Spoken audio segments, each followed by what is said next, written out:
मोहम्मद अली साहब, हमें ये समझाइएगा कि वो ट्रम्प जो कि इस एजेंडा के साथ आए कि जंगें बंद करवाएंगे, मज़ीद महाज नहीं खोलेंगे, बल्कि जो पिछले महाज थे उनके ऊपर और वो सुदूर जिन्होंने ये महाज खोले उनके ऊपर तो बड़ी तनकीद करते आए। अब ऐसा क्या है कि वो ट्रम्प किसी भी किस्म के इंटरनेशनल ऑर्डर को मानने के लिए तैयार नहीं हैं? कहते हैं कि कौन सा इंटरनेशनल कानून, मैं हूँ कानून और मेरा कानून और सिर्फ मेरे उसूल मैटर करते हैं। इससे आने वाली दुनिया के लिए क्या पैगाम मिलता है? शुक्रिया अलीना। आज का जो मौजू है, मेरा जो पीएचडी का थीसिस है वो इसी टॉपिक पे है, ट्रांसफॉर्मेशन ऑफ वर्ल्ड ऑर्डर। तो मैं मुख्तसर ये बताऊंगा कि तकरीबन 50 किताबें इस पे लिखी जा चुकी हैं। दुनिया के बेहतरीन जो इंटरनेशनल रिलेशंस के स्कॉलर्स हैं, उनका सबसे फेवरेट सब्जेक्ट पिछले 10 साल से यही है कि क्या वर्ल्ड ऑर्डर चेंज हो रहा है या नहीं हो रहा है, और अगर हो रहा है तो कैसे और क्यों हो रहा है। अच्छा, मैं मुख्तसरन आपको अपनी राय दे देता हूँ कि मैं बेनज़ीर से मुत्तफिक हूँ। बुनियादी जो चीज़ है, वर्ल्ड ऑर्डर में कोई तब्दीली नहीं आ रही है। हाँ, मैं अंग्रेजी में जिस तरह कहा जाता है कि वो जो मखमल के दस्ताने हैं वो अमेरिका ने उतार लिए हैं, तो अब वो सॉफ्ट पावर यूज नहीं कर रहा, वो हार्ड पावर यूज कर रहा है। तो जो ग्रेट पावर होती है उसके पास बहुत सी पावर्स होती हैं। उसके पास गुलाब का फूल भी होता है, उसके पास एटम बम भी होते हैं, और वो एक सर्जन की तरह 50 इंस्ट्रूमेंट में से चूज करता है कि मैंने किस थिएटर में और किस मर्ज का इलाज किस इंस्ट्रूमेंट ऑफ पावर से करना है। उसके पास सिर्फ एड देना, स्कॉलरशिप देना, फेलोशिप देना, ग्रांट देना, इन्वेस्टमेंट लाना, या दिफाई इक्विपमेंट देना, या मुदाखलत करना, या बमबारी करना, या एटम बम बरसाना, ये सारी ऑप्शंस उसके पास हर वक्त मौजूद होती हैं अगर वो अपने आप को ग्रेट पावर समझती है। दूसरी बात, दूसरी जंग अजीम के बाद जो दुनिया का मौजूदा निजाम हम देख रहे हैं, जिसके 3-4 अहम सतून हैं। एक आलमी कानून है, और आलमी कानून का जो सबसे बड़ा सतून है वो यूएन सिक्योरिटी काउंसिल है, उसकी जो रेजोल्यूशंस होती हैं। दूसरा सतून जो है वो यूएन चार्टर और आलमी कवानीन जो दीगर हैं। तीसरा सतून आलमी मालियाती इदारे हैं, आईएमएफ, वर्ल्ड बैंक हैं। और चौथा सतून जो है वो उसकी हार्ड पावर है और अलायंसेस हैं। तो अभी ट्रंप ने बुनियादी तौर पे किया क्या है, मैं क्विकली एक्सप्लेन कर देता हूं। उसने अलायंसेस पे इन्हिसार कम कर दिया है, और उसने चाहे क्वाड हो या नेटो हो, उनको कहा है कि भाई आप अपना हिसाब किताब खुद करें, अमेरिकी डॉलर और खून आपके लिए अवेलेबल नहीं है। दूसरी जानिब उन्होंने जो तीसरी दुनिया के ममालिक के ऊपर अमेरिका की सॉफ्ट पावर होती थी, कि वो एड देते थे, उन्होंने तो यूएस वो स्ट्रक्चर्स ही बंद कर दिए उन्होंने, जहां से लिबरल एजेंडा को प्रोमोट और स्पॉन्सर अमेरिका ट्रेडिशनली करता था। चाहे वो वॉइस ऑफ अमेरिका हो, चाहे वो यूएस एड हो, चाहे डिपार्टमेंट ऑफ एजुकेशन हो, वो इस लिबरल वैल्यूज और इंटरेस्ट की प्रमोशन के स्ट्रक्चर ही ट्रम्प साहब ने खत्म कर दिए। ये दूसरा पहलू है। तीसरा पहलू, आज जो हम टॉपिक जिस पे डिस्कस कर रहे हैं, इससे ज्यादा बड़ा टॉपिक मैं आज आपको ये बता रहा हूं कि कल की जो उनकी अनाउंसमेंट है, ये रॉयटर्स ने भी इसको कैरी किया है, एसोसिएटेड प्रेस ऑफ अमेरिका ने भी किया है।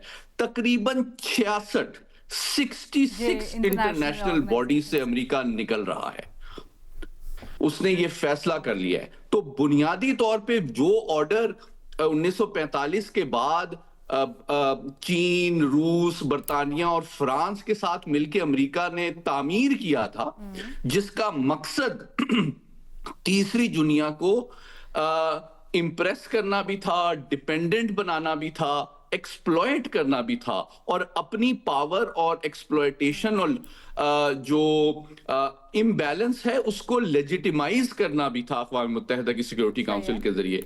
अगर वो अब उन्होंने वो दस्ताने उतार दिए हैं, तो अब बॉटम लाइन ये है कि चाहे वो कोई भी स्फीयर ऑफ इन्फ्लुएंस। अच्छा, एक बड़ी इंपॉर्टेंट बात, मैंने थोड़ा सा बसत एहतराम एजाज भाई से मैं डिसएग्री करूंगा। मैं समझता हूं कि वर्ल्ड ऑर्डर अभी भी यूनिपोलर है, और उसका सबसे बड़ा सबूत ये है कि चाइना का इकोनॉमिक और टेक्नोलॉजिकल राइज जो है वो एक हकीकत है। ठीक है, लेकिन जो इस तरह कोल्ड वॉर में हमने देखा, तो सोवियत यूनियन और अमेरिका के दरमियान कोई माशी और यूं समझे कि टेक्नोलॉजी की जंग नहीं थी, उनके दरमियान एक नजरियाती स्ट्रगल थी। دو ڈفرینٹ سیاسی نظام تھے، دو ڈفرینٹ معاشی نظام تھے، دو ڈفرینٹ الائنس سسٹمز تھے. حقیقت یہ ہے کہ ہمارا تو قریب ترین دوست ہے چین، لیکن چین کا دنیا میں ایلائی کوئی بھی نہیں ہے، یہ آپ سمجھ لیں.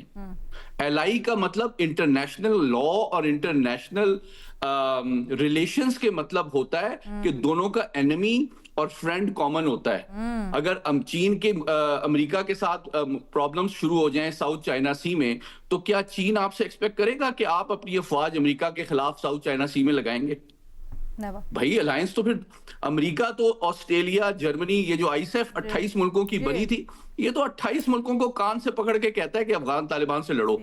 کیا چائنا کے پاس یہ صلاحیت ہے کہ وہ امریکہ کے 30 ملک جمع کر لے کہ جناب آپ امریکہ سے لڑے ہمارے لیے؟ یہ حقیقت نہیں ہے.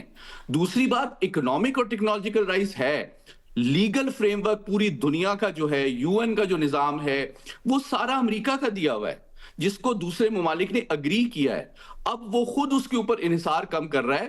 تو چین کوئی متبادل نظام تو کوئی یو این، ہاں چین اعزاز بھائی اس وقت سپر پاور بنے گا جب وہ اقوام متحدہ میں آ کے صرف امریکہ کے اوپر تشویش کا اظہار نہ کرے، تنقید نہ کرے، روس اور چین تنقید نہ کریں، وہ یو این میں آنا چھوڑ دے.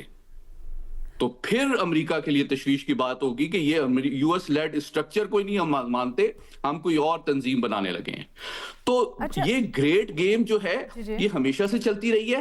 ہمارے لیے اس میں لیسن یہ ہے، چاہے ایران کے اندر بھی جو ان کا تھریٹ ہے، اس کے حوالے سے ایک شارٹ کمنٹ یہ ہے کہ دیکھیں ایران جو ہے ہزاروں سال سے ہمارا ہمسایہ رہا ہے اور ہمارے نسبتاً خوشگوار تعلقات رہے ہیں، لیکن وہاں کی کوئی بھی حکومت ہو، چاہے وہ شاہ آف ایران کا ٹائم ہو، چاہے مصدق کا ٹائم ہو، چاہے 79 کے بعد ہو، ایرانی عوام کے ساتھ ہمارے تعلقات ٹھیک ہیں.